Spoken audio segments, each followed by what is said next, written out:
The morning sun filtered through the stained glass windows of St. Solace Chapel, casting colored light across the worn wooden pews. Hymns filled the air as congregants swayed gently to familiar melodies. Reverend Gideon Harlow stood at the pulpit, his voice steady and reassuring as it had been for decades in Willow Ridge. His wife Evangeline sat in the front row, her gentle smile radiating warmth throughout the sanctuary. No one noticed the side door opening. No one saw the determined man slip into the back of the church. No one sensed what was about to happen. The sanctity of a Sunday sermon was shattered in an instant when a family secret turned deadly. 2 gunshots. Screams erupted. Bodies fell. Blood-stained sacred ground. In the confusing moments that followed as parishioners dove for cover and others rushed to help, one fact became clear. This wasn't a random act. The shooter made no attempt to flee. He stood motionless, gun still warm in his hand, watching his victims with unflinching eyes. This was Caleb Mercer, the pastor's own cousin, and he had come to deliver his own kind of judgment.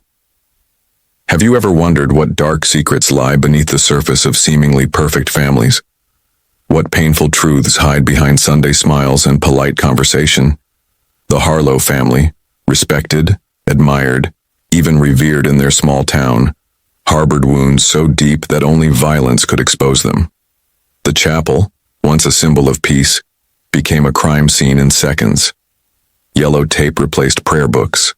Detective notepads replaced hymnals.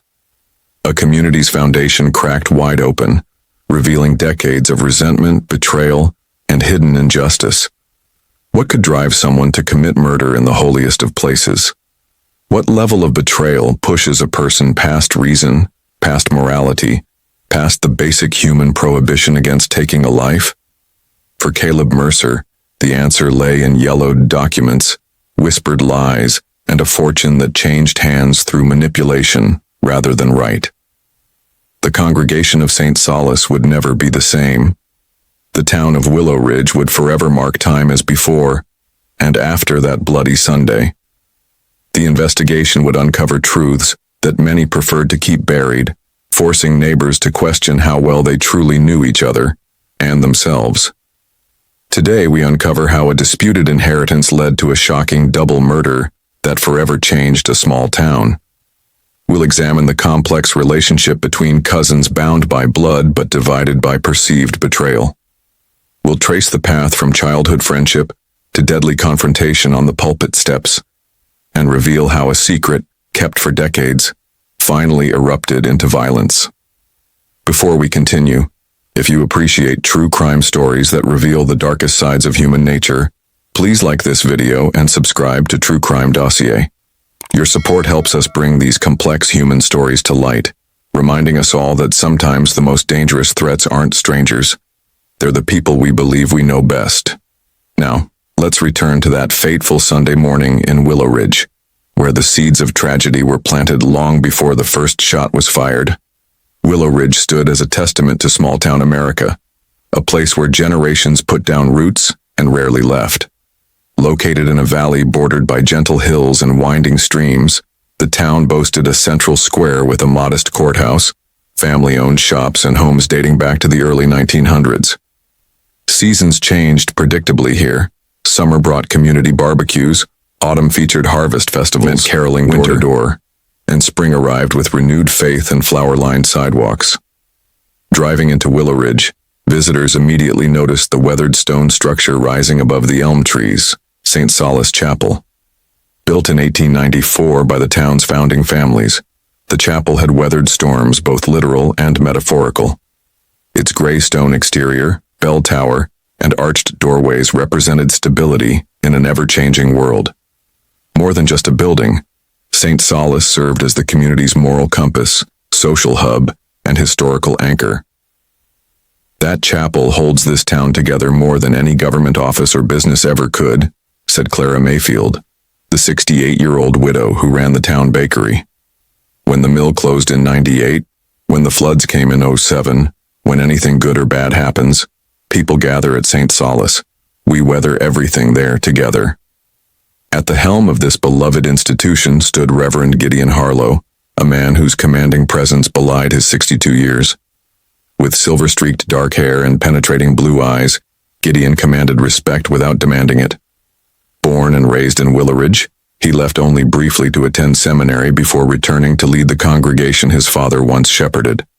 His sermons balanced fire and compassion, tradition and progress, a delicate equilibrium that kept both elderly conservatives and younger progressives filling the pews each Sunday. "Reverend Harlow makes you feel seen," explained Jonas Whitaker, the stern-faced deacon who managed the chapel's finances. "He remembers your children's names, your struggles, your victories. He weaves those personal details into his guidance.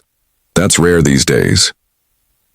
Beside Gideon in all things stood Evangeline Harlow. 15 years his junior, Evangeline came to Willow Ridge as a music teacher and caught the widowed pastor's eye during choir rehearsals.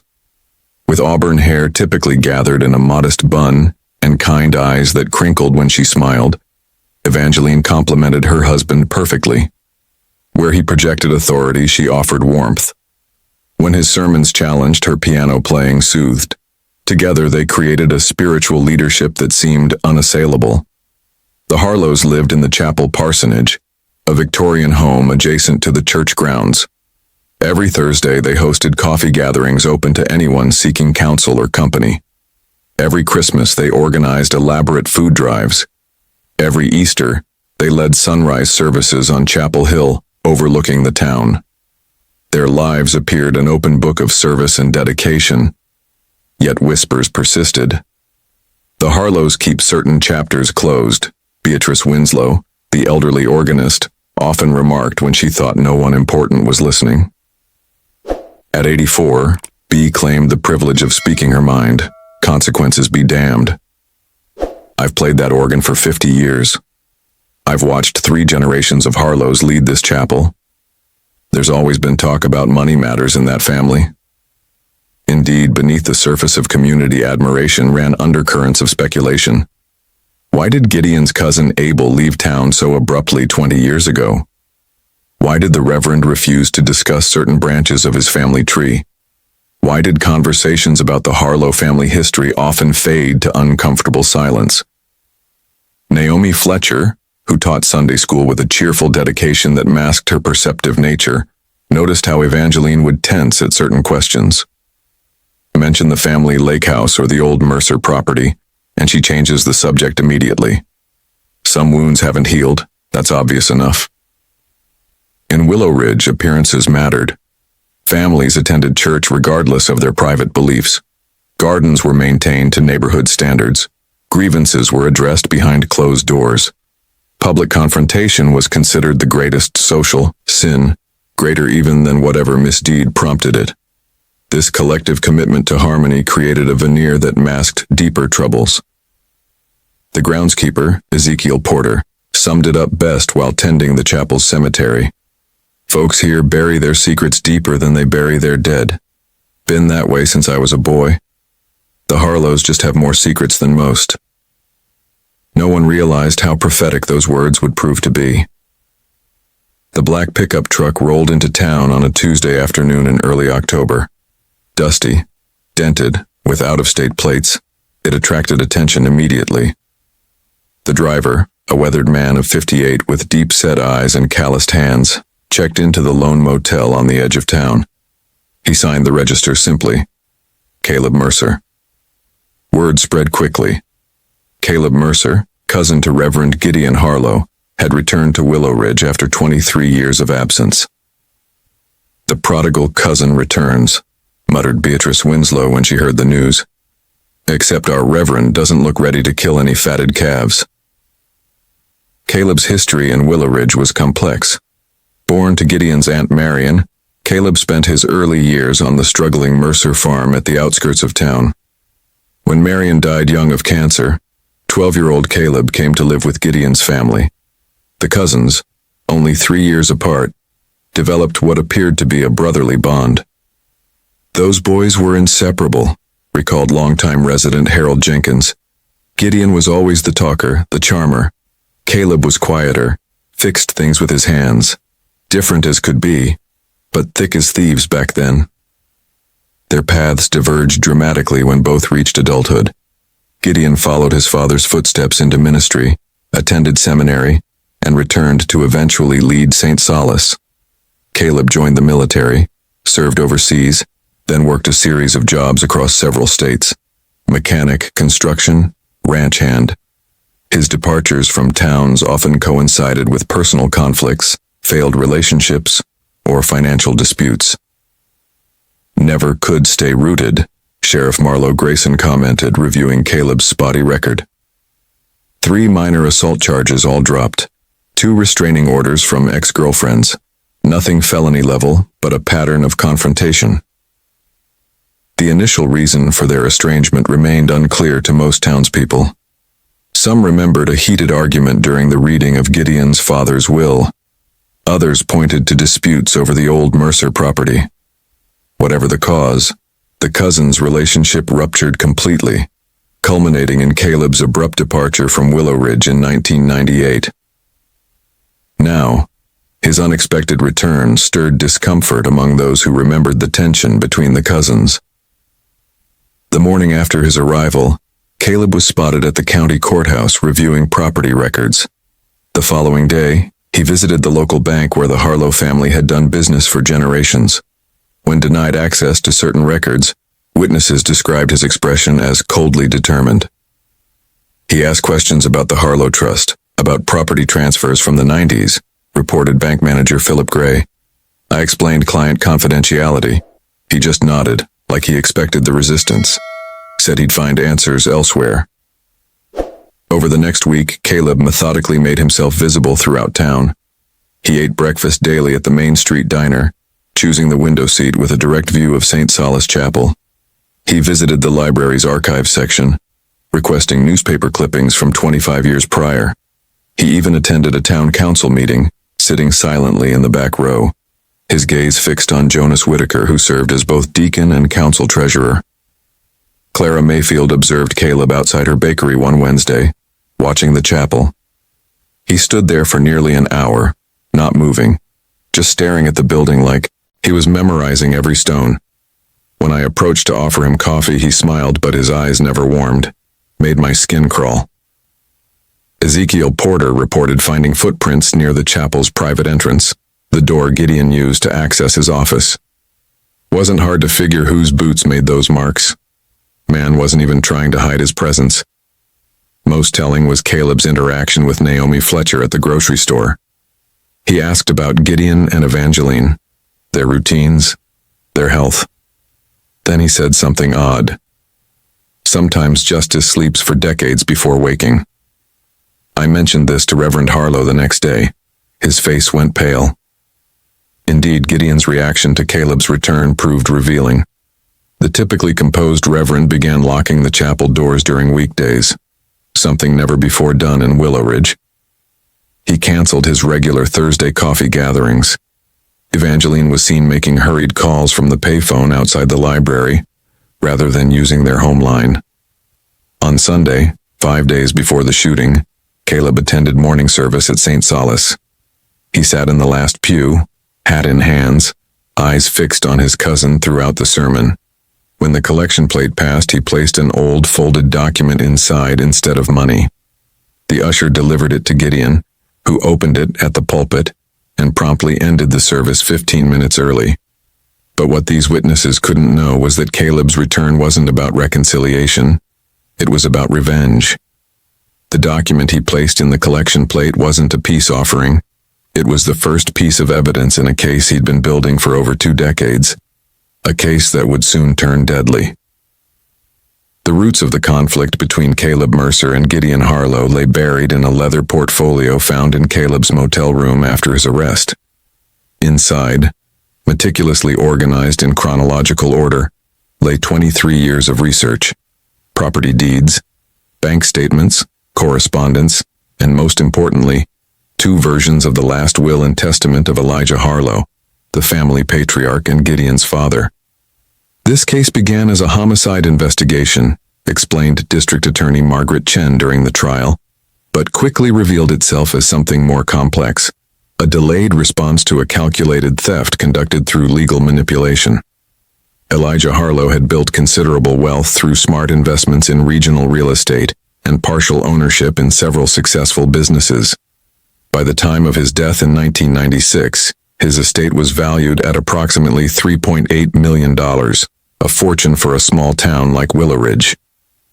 The distribution of this wealth would become the catalyst for decades of resentment and ultimately violence. Sheriff Grayson's investigation uncovered the harsh truth.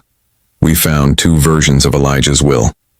The first, dated 3 months before his death, divided the estate equally between his son Gideon and his nephew Caleb, with specific provisions for the Mercer farm property to remain with Caleb regardless of the division. The second will, dated just 2 weeks before Elijah's death when he was heavily medicated for pain, left everything to Gideon except for a token $50,000 to Caleb. The second will was the only one presented during probate. Gideon, then 33 and already assistant pastor at St. Solace, inherited the entire estate. Caleb, who had been managing the struggling Mercer farm while also caring for his mother during her cancer treatments, received only the modest cash bequest. Most devastating to Caleb, the Mercer property, his childhood home, was sold within a year to developers who converted the land into upscale housing. Elijah had promised me that land would always remain with me, Caleb stated during police interviews. It was the only stability I'd ever known. When Gideon sold it, he knew exactly what he was taking from me. The legal manipulation went deeper. Marion Mercer, Caleb's mother and Elijah's sister, had loaned Elijah considerable funds early in his career, money from her husband's life insurance after he died in a factory accident. These loans, documented in faded promissory notes found in Caleb's possession, were meant to be repaid to Marion's son upon Elijah's death. The altered will conveniently eliminated these obligations. What heightened the betrayal was Gideon's subsequent rise in community standing, built directly upon his inherited wealth. The Harlow Family Foundation, established in 1997, funded local scholarships, chapel renovations, and community improvements, acts of generosity that cemented the Harlow name as synonymous with compassion and charity. Everyone praised Gideon's generosity, noted Clara Mayfield during her witness testimony. Never knowing he was distributing wealth that rightfully belonged to someone else, we all admired him for it. I can't imagine how that felt for Caleb. Jonas Whitaker, though loyal to the chapel, admitted during questioning, "Reverend Harlow consulted me about establishing the foundation. When I suggested including Caleb in the leadership, he dismissed the idea immediately, said Caleb lacked the moral foundation to handle such responsibility. In hindsight, those words carry different weight now." After leaving Willowridge, Caleb began his methodical collection of evidence. Bank records showing large withdrawals from Elijah's accounts in the weeks before the new will was created. Medical records documenting Elijah's diminished capacity due to pain medication during his final month. Correspondence between Gideon and the family attorney discussing adjustments to the estate plan without Caleb's knowledge. Most damning was a partial recording, discovered on an old cassette tape in Caleb's possession, of a conversation between Gideon and his father. The audio quality was poor, but Elijah's weak voice could be heard asking, "You'll make sure Caleb gets the farm? You promise me that?" Followed by Gideon's clear response, "I'll take care of everything, Dad. Don't worry." For 23 years, Caleb compiled his case, moving from town to town, working manual jobs while spending evenings and weekends building evidence. He consulted attorneys in multiple states, only to be told that the statute of limitations for contesting the will had expired long ago. The legal system offered no remedy for his grievance. When the law fails to provide justice, forensic psychologist Dr. Elaine Rhodes testified, individuals with deep moral conviction may feel compelled to seek justice through other means. This isn't excuse-making. It's explaining the psychological progression from perceived victimhood to violent action. The document Caleb placed in the collection plate that final Sunday, the one that visibly shook Gideon, was the original will, accompanied by a note. "We both know the truth. Make it right, or I will." It was his last attempt at resolution before violence became his answer. If you're finding this story of betrayal shocking, Hit the like button and share your thoughts in the comments. Could you forgive such a profound betrayal by family? Or would you also carry that wound for decades? October 23rd dawned clear and cold in Willow Ridge. Frost glittered on the St. Solace Chapel grounds as parishioners arrived for the 10 a.m. service, their breath visible in the autumn air. Inside, the chapel hummed with pre-service activity, Evangeline reviewing music with the choir, ushers distributing bulletins, congregants greeting neighbors with rehearsed smiles. The familiar Sunday rhythm continued, unaware it would soon shatter. Reverend Gideon Harlow emerged from his office at 9:55 a.m., dressed in his formal black robe with purple stole. Those close to him noticed unusual tension in his shoulders, a tightness around his eyes. For the past week since Caleb's appearance at the previous service, Gideon had been uncharacteristically distracted during counseling sessions and committee meetings. He checked his watch 12 times during our 15-minute building committee update, Jonas Whitaker later testified. I asked if everything was all right. He said, "Everything is fine," but kept glancing at the chapel doors. The service began precisely at 10 a.m. with the traditional organ prelude.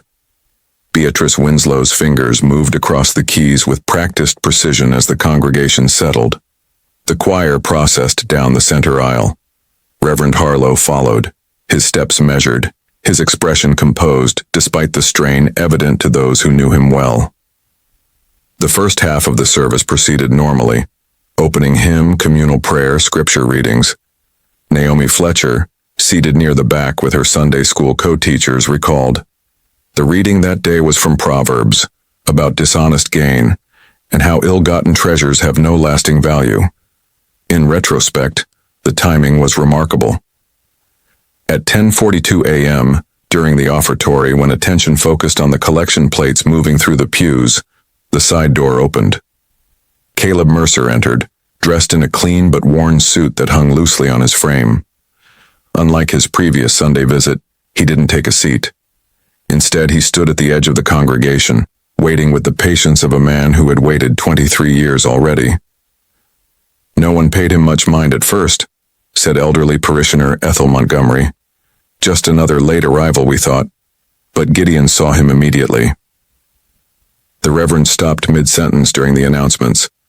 "That's when I knew something was wrong." The collection plates reached the front. Deacons brought them to the altar. Gideon resumed speaking, his voice slightly higher than normal as he transitioned to his sermon. The title printed in the bulletin was, "Keeping Faith in Difficult Times." Caleb moved then, walking slowly up the center aisle. Not rushing, not threatening, simply advancing with purpose. Several ushers exchanged glances but didn't intervene. The congregation shifted uncomfortably, sensing disruption to their ritual. Gideon continued speaking, eyes now fixed on his approaching cousin. "Faith requires truth," he said, voice wavering slightly. "Without truth as its foundation, faith becomes hollow." "Truth," Caleb interrupted, his voice carrying through the chapel. "An excellent topic, cousin." He reached the front pew and stopped. The chapel fell silent. Evangeline, seated near the choir, straightened her spine but didn't rise. "I've come for truth today," Caleb continued. From inside his jacket, he withdrew a folder. 23 years ago, you stole my inheritance through fraud and deception. You took advantage of your dying father. You betrayed your promise to him. You sold my family home. And you've been living off that theft ever since, passing yourself off as a man of God." Murmurs rippled through the congregation. Gideon raised his hands, attempting to calm the moment. "This is not the time or place, Caleb. If you wish to speak with me privately." "Private conversations didn't work 23 years ago," Caleb replied, voice steady but intense. "I tried that approach last week. You chose to ignore me. Now everyone will hear the truth." He opened the folder, removing documents. "I have the original will witnessed and notarized. I have your father's medical records showing he wasn't competent when the second will was created. I have bank records, letters, even a recording of your promise to him." Gideon descended from the pulpit, approaching Caleb slowly.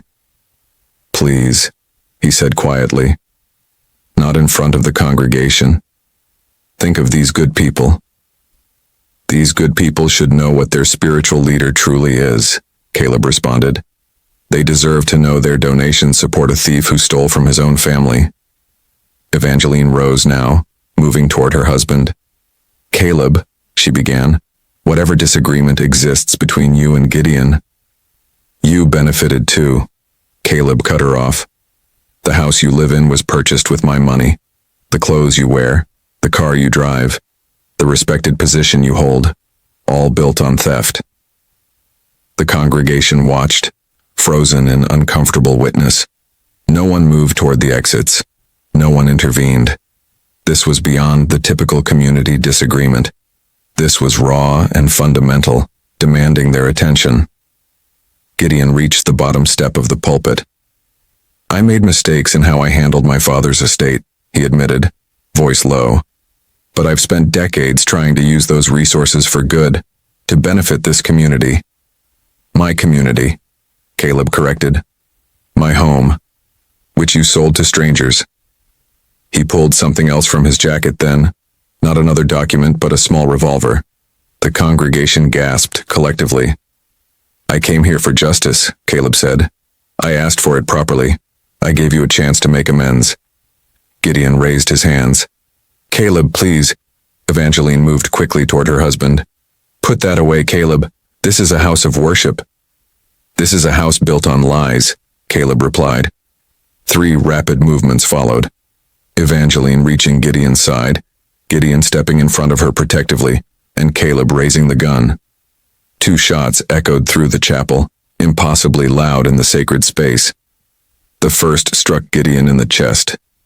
As he fell backward, the second hit Evangeline in the throat. Their bodies collapsed together on the pulpit steps, blood pooling rapidly beneath them. Screams erupted throughout the congregation. People dropped to the floor, hid behind pews, rushed toward exits. Only Jonas Whitaker moved toward the fallen couple, kneeling beside them despite the risk. Beatrice Winslow, still at the organ, began playing. Not liturgical music, but a continuous discordant chord that somehow captured the moment's horror. Caleb lowered the gun. He made no move to escape. Instead, he placed the weapon on a nearby pew and sat down beside it, head bowed, waiting. He just sat there, Jonas later reported. While I checked for pulses, while people screamed around us, while we called for help. He just sat there like a man who had finished a long, exhausting task. Emergency services arrived 7 minutes later. Gideon was pronounced dead at the scene. Evangeline died en route to the hospital.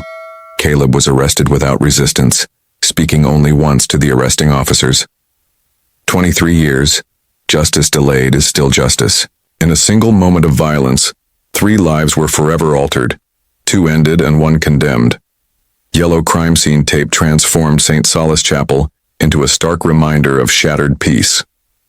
Sheriff Marlo Grayson, a 30-year law enforcement veteran with salt and pepper hair and methodical habits, took personal command of the investigation. Though the case appeared straightforward, dozens of witnesses had seen the shooting. Grayson sensed deeper currents beneath the surface. Double homicide in a church isn't just another case, Grayson told his deputies during their first briefing. When something this profound happens in a community like ours, we owe everyone the complete truth, not just the obvious facts. The investigation began with securing the crime scene and collecting physical evidence. The weapon, a .38 caliber Smith Wesson revolver purchased legally in Nevada 6 years earlier, contained Caleb's fingerprints and gunshot residue consistent with recent firing. Ballistics confirmed both fatal shots came from this weapon. Blood spatter analysis reconstructed the precise positions of all 3 individuals at the moment of violence. More revealing than physical evidence were the witness interviews. Sheriff Grayson personally conducted the sessions with key community members, each providing pieces to the larger puzzle. Beatrice Winslow, interviewed in her cluttered living room surrounded by sheet music and old photographs, spoke candidly. Those Harlow men always had a talent for rewriting history. Elijah was the same, charming but calculating. The real surprise isn't that Caleb finally snapped, it's that he waited this long. When pressed for details, she revealed, Elijah promised Marion, Caleb's mother, that her son would be provided for. I remember them discussing it after church when Marion was sick. Your boy will never want for anything, he said. The farm will always be his. Those weren't casual promises. They were sacred ones. Jonas Whitaker, visibly shaken but composed, provided financial context during his interview at the sheriff's office. The Harlow Family Foundation wasn't just charitable work, it was reputation management. Gideon established it immediately after selling the Mercer property. The timing never struck me as coincidental. He handed over foundation records showing suspicious patterns. The first major donation was to finance the town council president's daughter's medical bills. The second went toward renovating the mayor's historical society pet project. These weren't random acts of generosity. They were strategic investments in influence. Naomi Fletcher recalled conversations with Evangeline that suddenly carried new meaning. She once mentioned feeling uncomfortable about their lifestyle. Sometimes I wonder if we deserve all this, she told me. When I asked what she meant, she changed the subject. I think she knew, maybe not everything, but enough to feel guilty. Ezekiel Porter, the groundskeeper who spent decades observing the Harlow family from the margins, shared a crucial detail. 2 weeks before the shooting, I overheard Reverend Harlow on the phone in his office. The window was cracked open. He was saying something about legally binding and no grounds to contest after all this time. He sounded worried, not righteous. Clara Mayfield's interview proved particularly illuminating regarding community dynamics. We all suspected something wasn't right with how Gideon suddenly came into wealth after his father died. But in Willow Ridge, you don't question the powerful, not openly. We practiced collective blindness because Gideon's generosity benefited everyone. We were complicit through our silence. The investigation extended beyond interviews. Sheriff Grayson obtained search warrants for both the Harlow residence and Caleb's motel room. The contrast was striking. The Harlow home contained expensive furniture, artwork, and a safe holding over $50,000 in cash, along with jewelry valued at twice that amount. Caleb's sparse motel room held only clothes, toiletries, and the meticulously organized portfolio documenting his case against his cousin. Most damaging to the Harlow legacy was the discovery of correspondence between Gideon and the family attorney from 1996. One letter explicitly discussed creating a more favorable distribution, and mentioned paying a nurse for discretion regarding medication timing. These documents suggested not merely opportunistic advantage-taking, but calculated manipulation of Elijah's end-of-life care to facilitate the will's alteration. As evidence mounted, the community's reaction evolved from horror to complicated grief.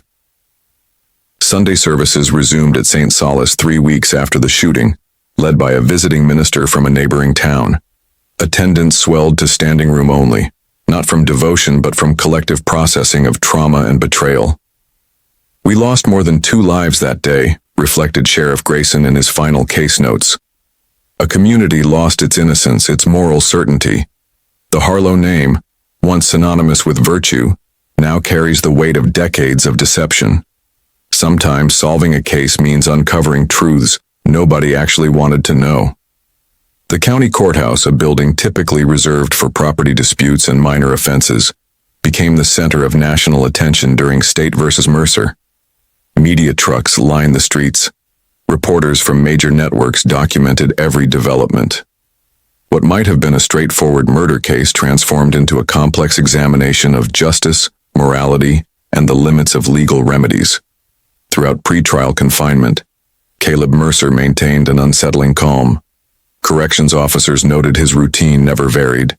He read during designated hours, exercised precisely 40 minutes daily, and slept without apparent nightmares. During interrogation, he answered questions directly but showed no emotional fluctuation when discussing the shooting.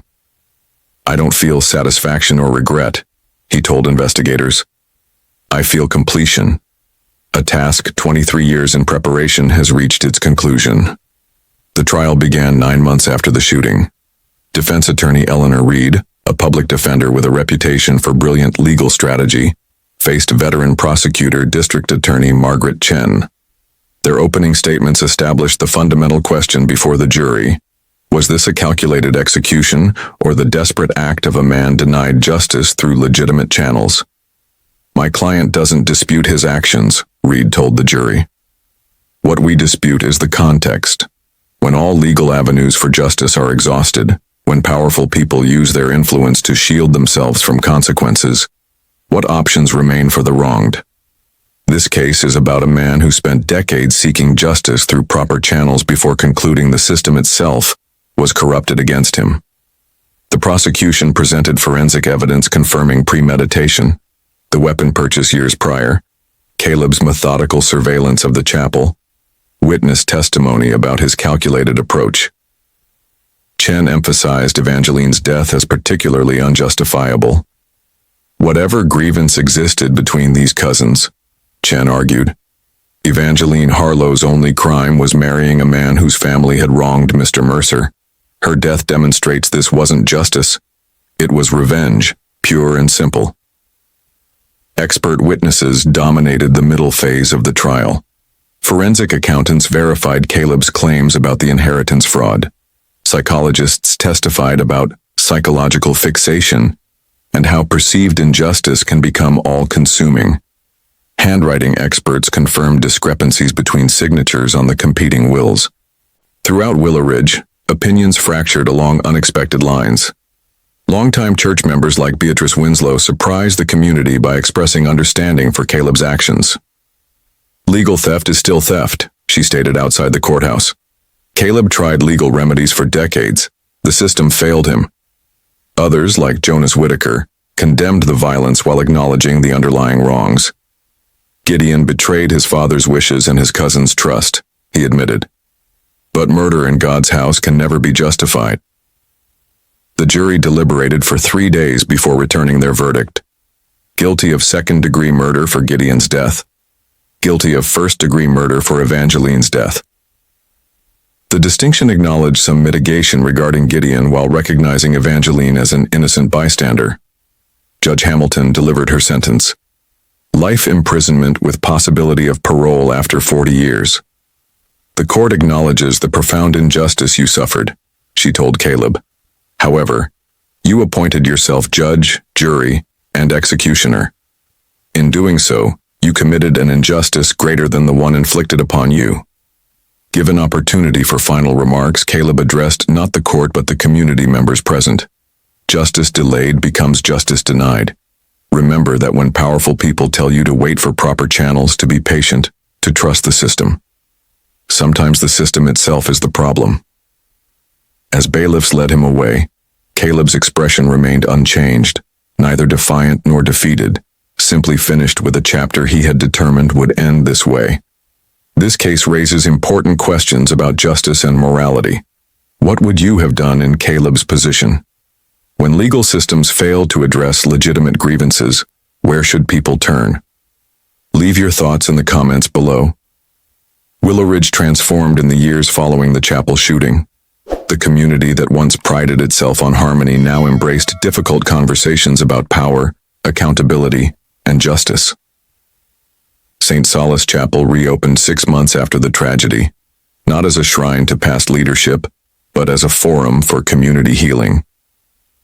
We don't pretend it didn't happen, explained Reverend Michaela Torres, who assumed leadership of the congregation. We acknowledge the pain, the betrayal, and the lessons. The memorial garden outside doesn't honor only Gideon and Evangeline. It acknowledges all victims of that day, including Caleb and the community that suffered from decades of hidden truths. The Harlow Family Foundation was dissolved, its remaining funds redirected to establish an ethics committee overseeing all community organizations. Financial transparency became a cornerstone of local governance. Town meetings, once perfunctory, evolved into robust exchanges where questioning authority became not just acceptable, but expected. Perhaps most telling was the establishment of the Willow Ridge Truth Project, led by Naomi Fletcher and Jonas Whitaker. The initiative created safe channels for addressing grievances before resentment could fester into violence. The tragedy taught us that secrets carry weight, Fletcher observed. They press down on communities until something breaks. We learned that uncomfortable truth is better than comfortable fiction. The Harlow name, once synonymous with moral authority, became a cautionary tale about the corrosive power of deception. Yet, strangely, from this painful lesson emerged a stronger community, more honest, more vigilant, more compassionate. Truth and betrayal, justice and vengeance, wound and healing. These opposing forces collided in Willow Ridge, leaving no one untouched. 3 lives ended that Sunday. 2 by bullets, 1 by imprisonment. But something new was born from the tragedy. A community that understood how fragile trust can be, and how essential. If this story moved you, please subscribe to True Crime Dossier for more in-depth explorations of cases that challenge our understanding of justice and human nature.